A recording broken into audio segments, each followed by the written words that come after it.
everybody. Lord Tremendous here. Got another battle report here for you. 50-point battle, but I hope you guys enjoyed the new intro, to say the least. I figured it was fitting with all the flack and praise and everything else that I've been getting and being called the fire god and a million other things, even though it wasn't me that burned my army.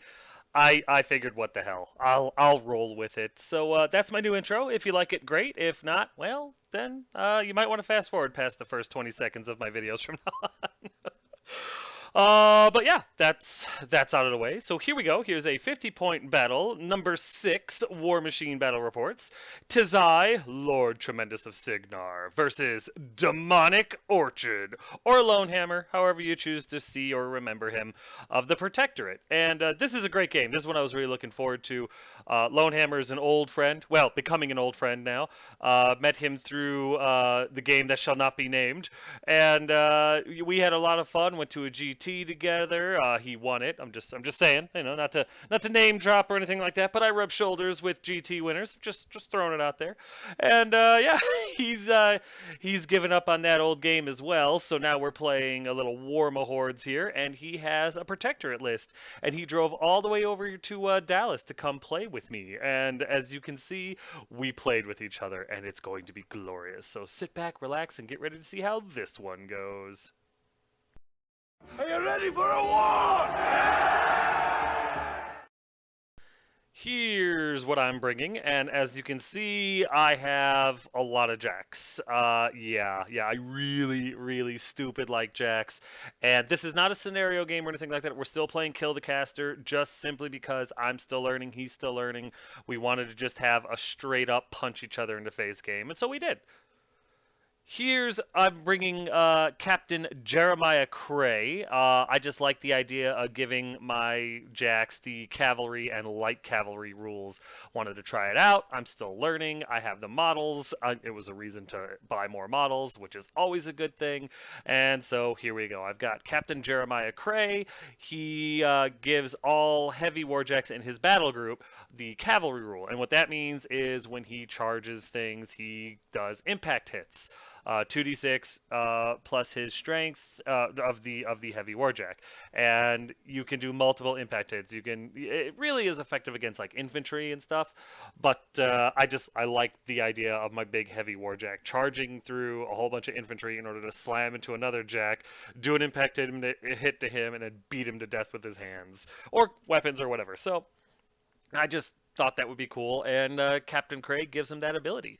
Also, with light jacks, instead of the cav rule, they have the fast cav or light cav rule, and what that does is allows them to move, shoot, and then fall back, or do another advance moves, whichever. I think it's up to 5 inches.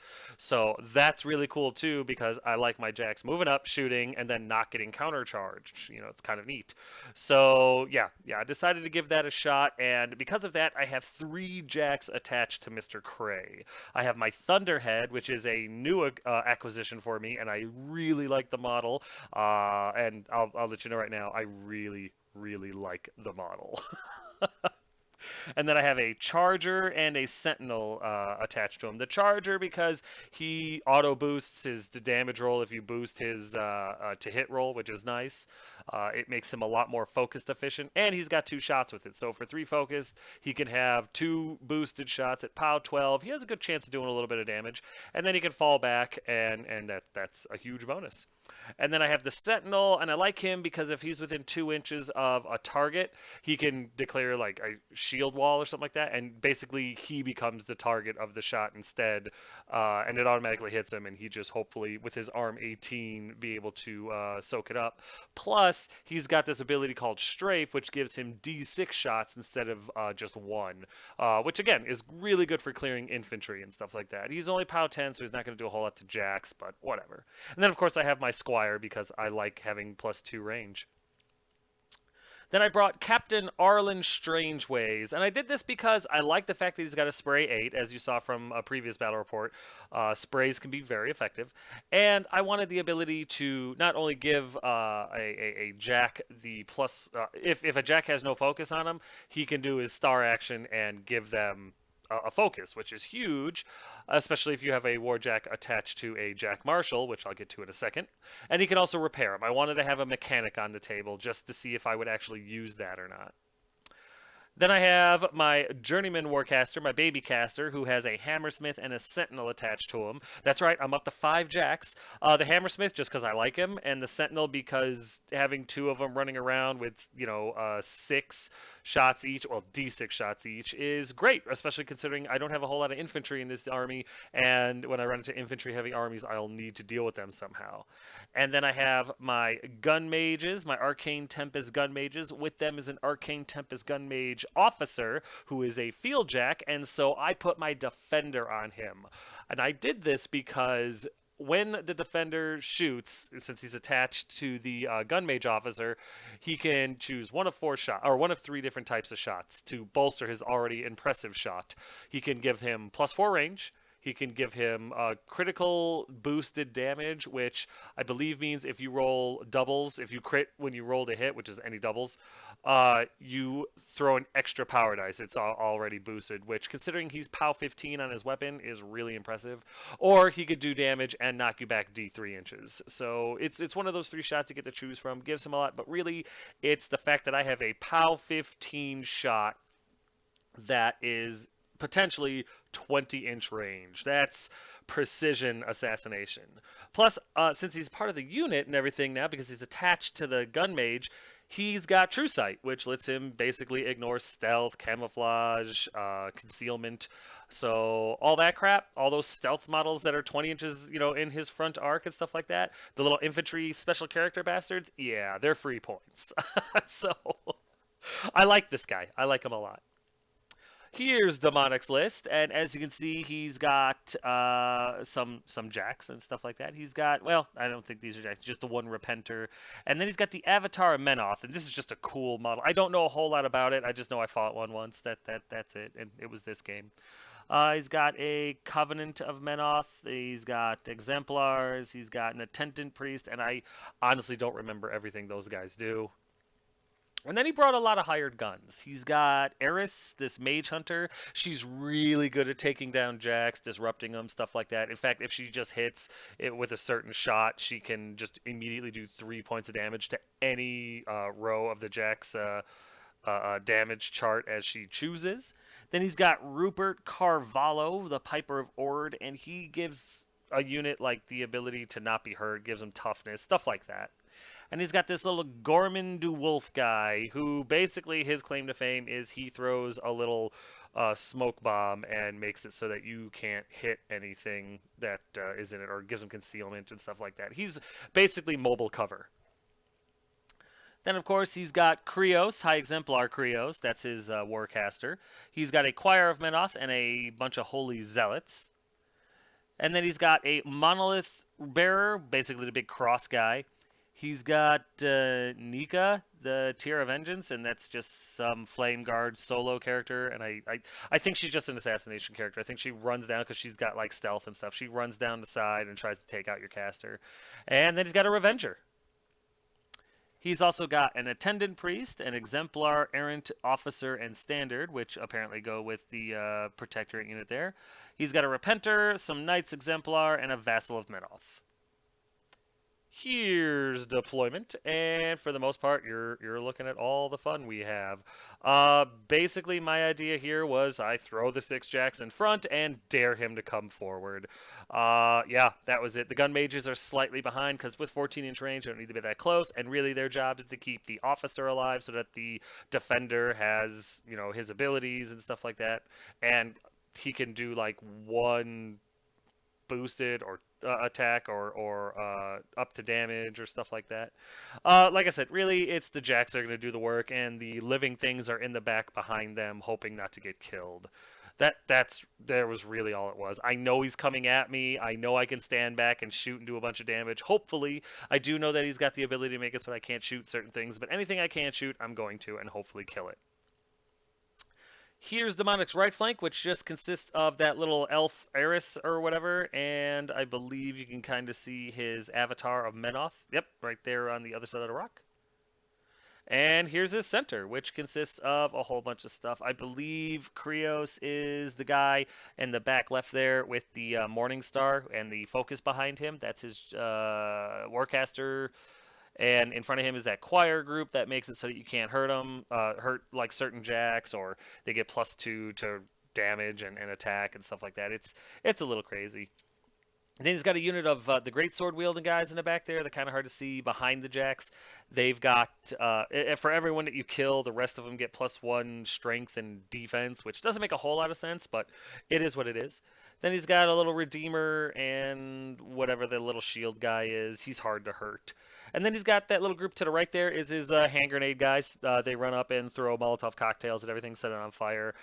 They've also got a officer and a standard, or the crossbearer, that makes it so that like they're immune to magic, they're immune to shooting, they're immune to life, stuff like that. The little bagpipe guy is the actual little bagpipe guy, and he, casts spells, or I'm sorry, plays music and makes one unit like fearless and tough and all these other different bonuses. Basically, he's a support character.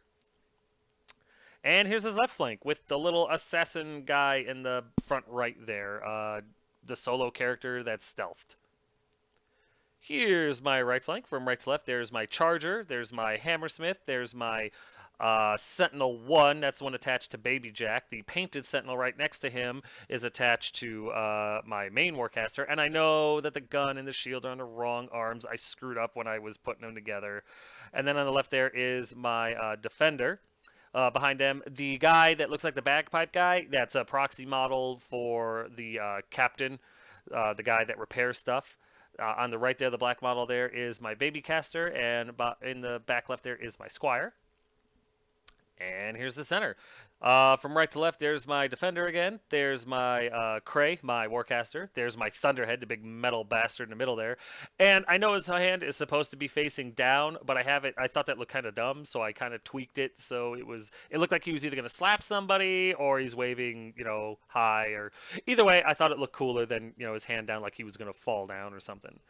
And then the gun mage on the far right there is the officer, and the rest of them are the gun mages, and one of them's a leader. I believe it's one with the smaller hat.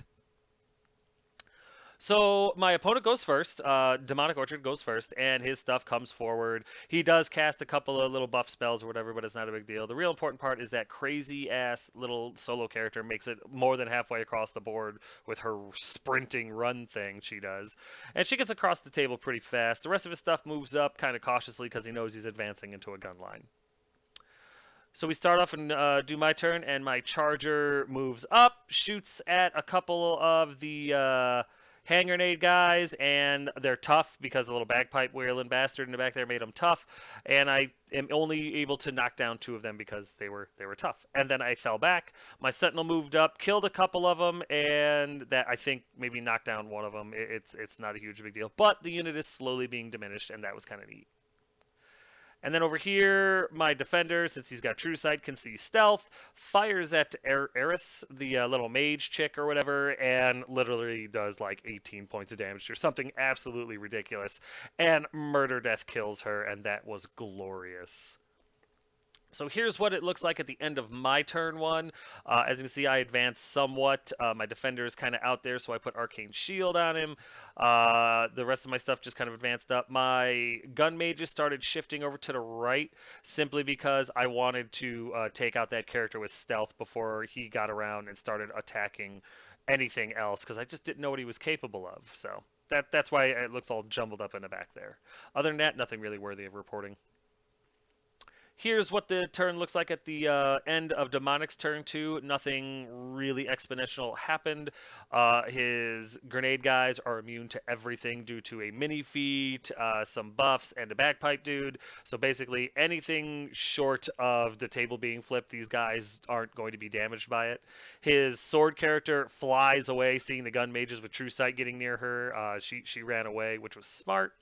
And the rest of his stuff cautiously advances. Nothing else really overly intelligent or important to say. So during my turn, my sentinel moves up and takes a pot shot at the choir. I think I got 3 shots, and I could only see one of them, so all 3 shots went into the same guy, and eventually I killed him because it was kind of hard to hit him. And at POW 10, he did have a chance to live, but I finally got him, and that's just one more to not have to worry about. I'm sorry, that wasn't the sentinel, that was the defender that did that because I wasn't able to shoot at any of his jacks because the choir had sang that stupid song. And then the Sentinels and what's it called? Charger take pot shots at the sword guys up front, up top there, and one of them, I think it's the Charger, actually takes a shot and kills the bagpipe guy because my opponent gave me a line of sight or pathway past his little grenade guys or whatever, and I was able to see him, so I shot at him. I believe that was with the Charger and killed him. The 2 Sentinels moved up, shot at the sword guys, killed a few of them, which made them stronger and tougher, but that was really about it. So here's what the table looks like at the end of my turn 2. And like I said, my jack line is back up and my Thunderhead backed off just slightly because I had a feeling that his jacks or something were going to charge into my defender or my sentinel. And I was fine with that for 2 reasons. One, if the defender dies, the defender dies. But at the same time, I wanted to be able to countercharge with my Thunderhead because I'm really curious to see what he's going to do. Plus, my defender isn't exactly weak. He's got Arcane Shield up, so I believe he's armor 21 right now. 21 or 22.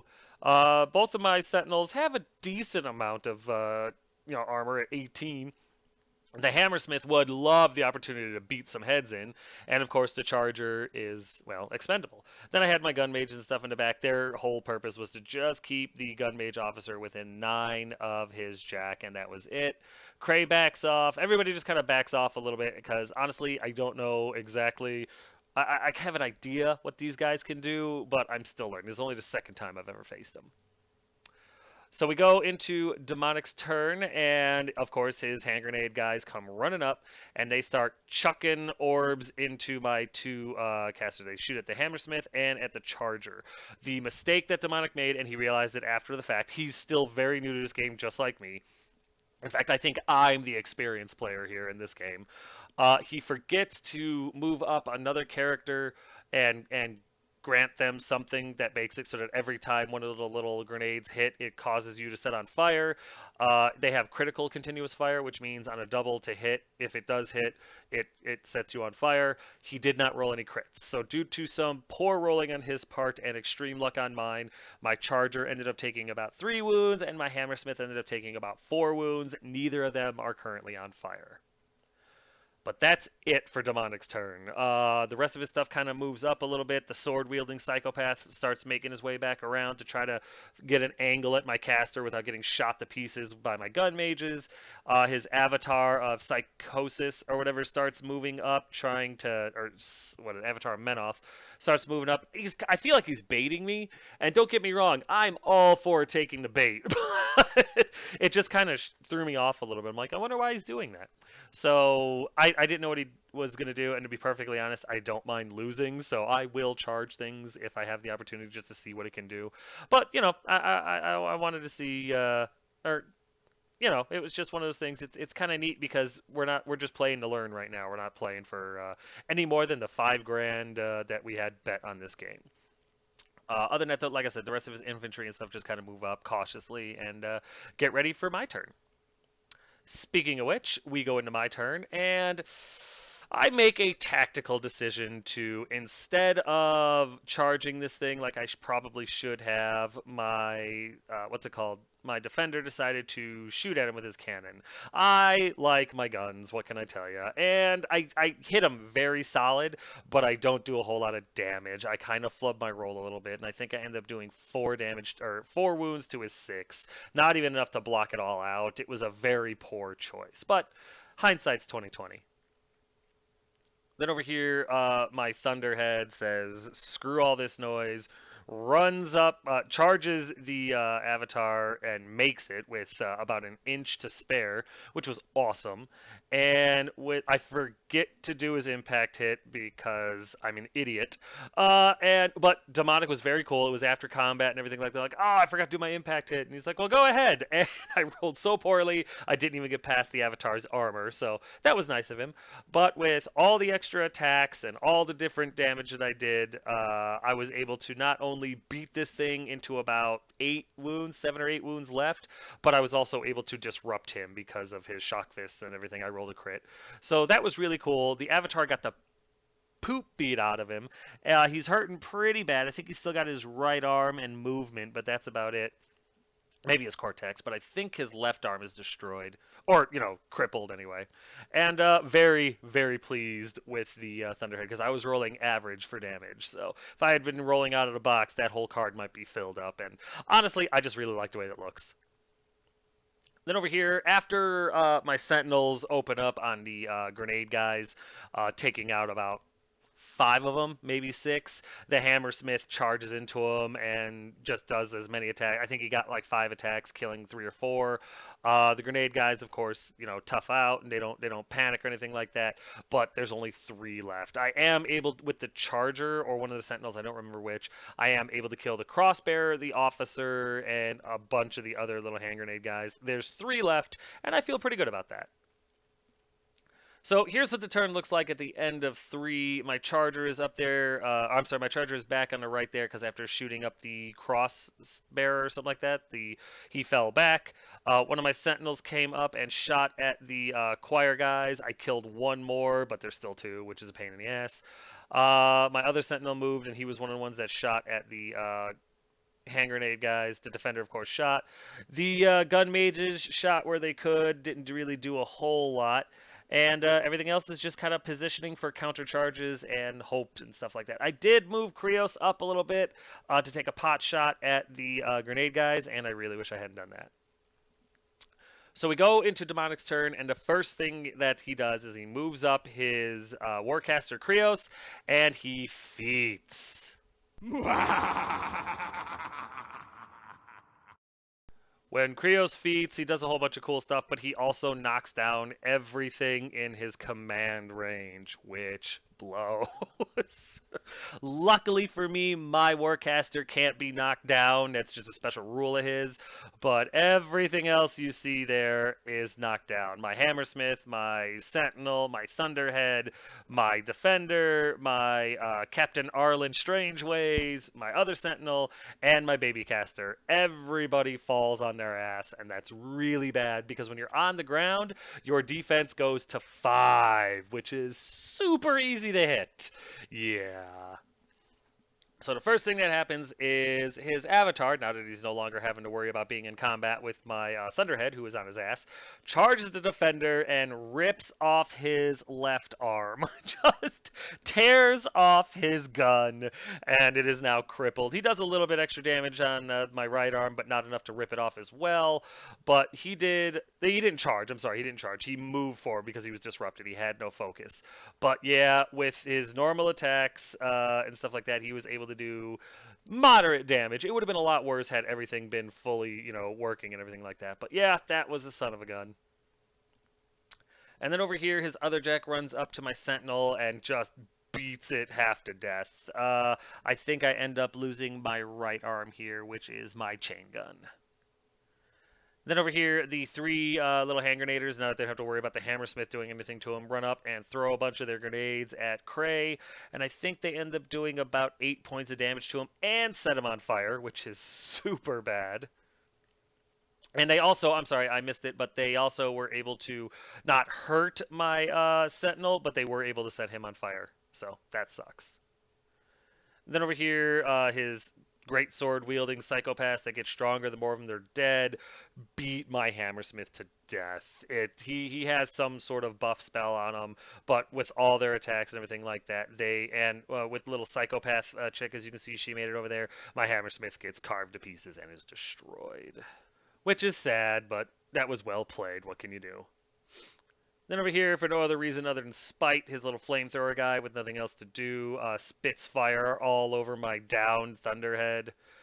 He ends up doing about 4 points of damage to the Thunderhead and setting him ablaze, which I'm not too concerned about because my armor's high enough that a POW 12 hit isn't super damaging or worrisome, but it's still kind of insulting that that son of a gun would deem to do something like that to me. How dare you? As we go, this is what it looks like at the end of Demonic's turn 4. As you can see, everything is starting to advance. The Protectorate are trying to avenge their fallen and ruin me, that is Cygnar, as fast as humanly possible, and that kind of sucks. So we go into my turn, and the first thing I do is, after divvying out focus, I end up popping Craze Feet, which is everything that's knocked down stands the hell back up, can turn to face any direction they want. I believe they get to charge, run, slam, without having to burn a focus. I'm sorry, Warjax can do that in his command range. Nothing else. But yes, friendly Warjacks in his command range stand up, face whatever direction they want. They can charge, slam, or trample or something like that for free. And they also get +2 to their movement, and all attack rolls are auto boosted for this turn, which is exactly what I needed to do in order to recover from Krios' feat, which knocked everything down. So everything's back up. Cray did not put the fire out. In fact, I don't think anybody really got the fire off of him. Nobody took any damage, though. He just wasn't able to roll high enough to get past my armor. But as you can see, everything stands back up. That is a Warjack, which is really good because most of what I have is Warjacks. The only thing I have sitting down currently are my Babycaster and my Captain Strangeways.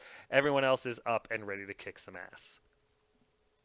My Defender stands up, looks right at the Avatar, and puts his shock hammer into him. I think twice. I think once or twice. I can't remember exactly how many times it took, but I was able to destroy the Avatar of Menoth, which I find fitting. And then I just say screw it. I don't want another turn to occur. My Thunderhead, who stood up and faced Krios, charges him, and with his +2 movement, that was all the difference in the world. I was able to charge Thunderhead into Krios, and after a handful of attacks, I grabbed him up, peeled the flesh off of his body, and sent him to Menoth for judgment. No! No! No! And there it is. There's the end of the game, what the board looks like.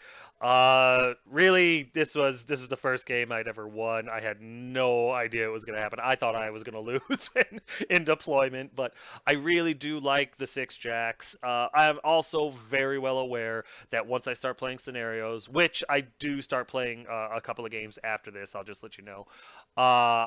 I know the list is going to have to change. I'm well aware of that. This gave me a real nice opportunity to test out a bunch of different jacks, see what I liked and what I disliked, and stuff like that. I love gun mages. I'm just starting to figure out like how useful their pushback attack is, and their snipe and their critical bonus damage. Giving all that to a defender is really, really nice. I love the defender, by the way. He's absolutely amazing. I do like Cray's ability. It was really huge in this game, but, you know, it was also very situational, so I haven't decided there yet. But yeah, all in all, I was very pleased. Having my first victory under my belt was, I'm being completely honest here, very satisfying. Surprisingly satisfying. I've never had a victory with fantasy that felt this good, that didn't like mean anything. You know, it was interesting. But you know what? We'll get over to the recap in a minute, because right now this game is over. Please begin emergency evacuation procedures. This is not a drill.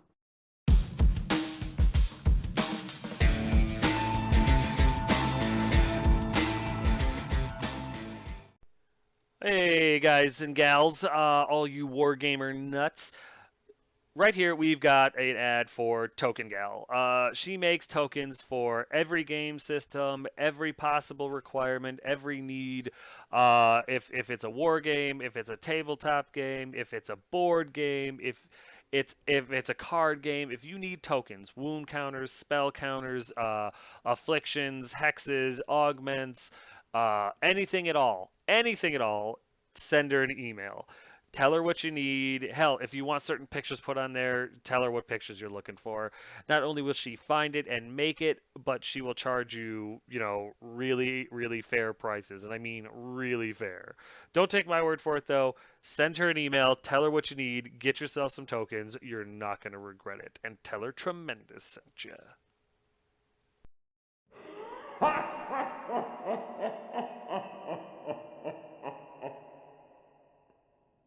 So, yes, finally, I get a victory for Lord Tremendous. Thunderhead crushed Krios out of existence, which was strangely satisfying. I ended up just losing my Hammersmith. Demonic lost Krios, his Avatar of Menoth, Rupert Carvalho, Eris, and the Crossbearer. Possibly the little officer guy as well in that unit of, what's it called? Globe throwers, but I'm not sure if you get credit or not unless, they're all dead.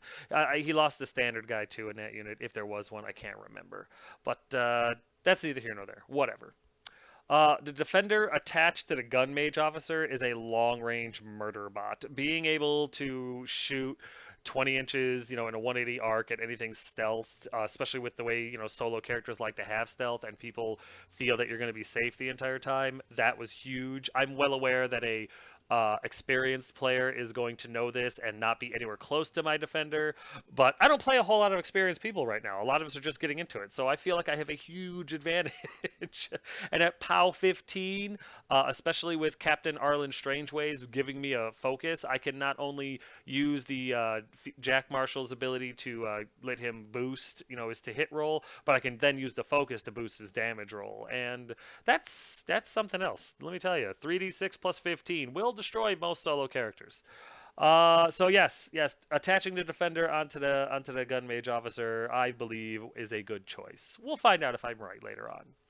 I find an odd enjoyment in killing these fanatics. I really do. I don't have any problem with religion or anything. It's just something about killing these psychos just really kind of does it for me. So anybody who wants to play me against Protectorate, you got a game, let me tell you. Thunderhead is probably my favoriteest mech ever, or I'm sorry, Jack ever. He ran into the Avatar of Menoth and almost ripped him apart. Was able to take a decent amount of damage, and then while on fire, ran over to Krios, and I'm well aware any Jack could have done that, but ran over the Krios and beat him to death. And the sick part is, even though I charged, I completely forgot, once again, to do my impact hit. No, that's not true. I did do my impact hits on the way in. I think I killed one of the choir guys and stuff. I just, kind of a lot happened. I played 6 games this day, so I've got a handful of things that I'm trying to remember. Cav on my heavy jacks and light cav on my light jacks is really, really nice. Not sure if I'm going to keep Cray yet, but I do play a lot more games with him, and I do start to feel, that I, feel him out anyway, figure out if I like that play style or not. But I have to admit, having the cav abilities on the jack is nice. Being able to, move forward, shoot, and then back off 5 inches is really, really cool. It really extends the range of their otherwise kind of low range guns, and I like it. I like the guerrilla tactics of it, so I'm enjoying that. Cray's feat definitely saved the day and won me the game. Not Otherwise, I don't even know what I would have done with all my jacks knocked down. That would have sucked. I would have had to give up so much focus or movements or actions or a combo in order to stand everyone up. That would have sucked. But luckily, I had the exact right caster in the exact right position at the exact right moment in order to get him, and or in order to pop his feet and win. So that was really, really nice. And you know what? This is my first victory ever in War Machine, and it against a really good friend. So I have no problem with that. Demonic likes to come up here and give me little gifts, and I feel like maybe he gave me this one. He didn't. He fought tooth and nail, and had he had one more turn, he would have probably had me. Those sword bastards were really, really dangerous. The way they just ripped apart that poor Hammersmith. But yeah, victory in this game really is something else because it's just really, really brutal. I mean, you're encouraged to be aggressive in this game, so that's just something else my mind is wrapping around. Like I said, having 6 jacks is very nice. I really do like it, but I'm starting to wonder why more people don't use them. I know scenarios are going to change the way this game plays. Kill the caster is not a typical way to play this game. It's just how we're playing while we learn. But I will change this list. I know this is not going to be my all-comers list. It's just there's no way that would work. But I do like having the 6 jacks. There's something about having the coolest toys on the table, that really appeals to me. So we'll see. We'll see. Definitely a list I'm enjoying playing though. But this was definitely a legendary game. Definitely a great game. Great opponent, and I literally could not wait for the rematch. But that's going to do it, guys, for War Machine Report number 6. My first victory! Ah! A lot of firsts in this one.